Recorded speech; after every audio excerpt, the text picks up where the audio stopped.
Good morning friends, সবাই কেমন আছো? আশা করছি সবাই ভালো আছো।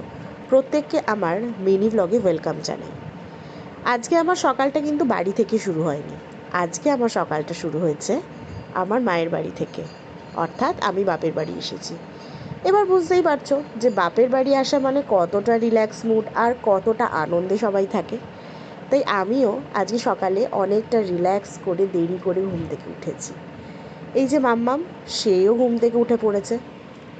সে এবার তার দিদার কোলে বসে দেদার আদর খাচ্ছে। আমার কর্তামশাইও উঠে পড়েছে।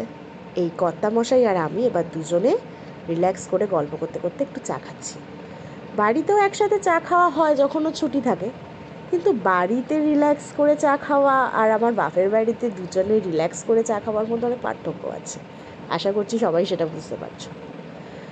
এরপর বেলাও বাড়ছে, গরমও বাড়ছে। এরপর আস্তে আস্তে আমরা ব্রেকফাস্টটাও করে নেব। এই যে আমি স্নান টান করে একদম রেডি হয়ে গেছি।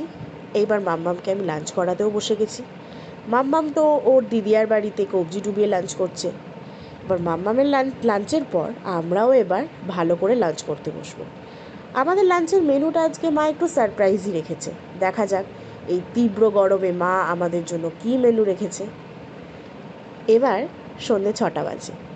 এখন আমি আমার বাড়ির সবথেকে প্রিয় জায়গা, সবথেকে নস্টালজিক জায়গায় পৌঁছে গেছি, আমার বাড়ির ছাদ। এই ছাদের মধ্যে কত অজানা অচেনা গল্প, কত সুন্দর মুহূর্ত লুকিয়ে আছে, সেটা আসলে আমার কাছে ভাষায় বলে প্রকাশ করা যাবে না।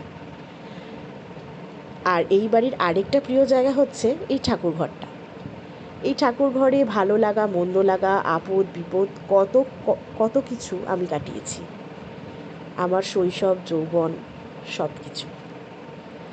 অতএব বাপের বাড়িটা আমার কাছে, শুধু আমার কাছে কেন বলবো, প্রতিটা মেয়ের কাছে একটা নস্টালজিক, একটা সব থেকে ভালো লাগা জায়গা ছাড়া আর কিছুই নয়।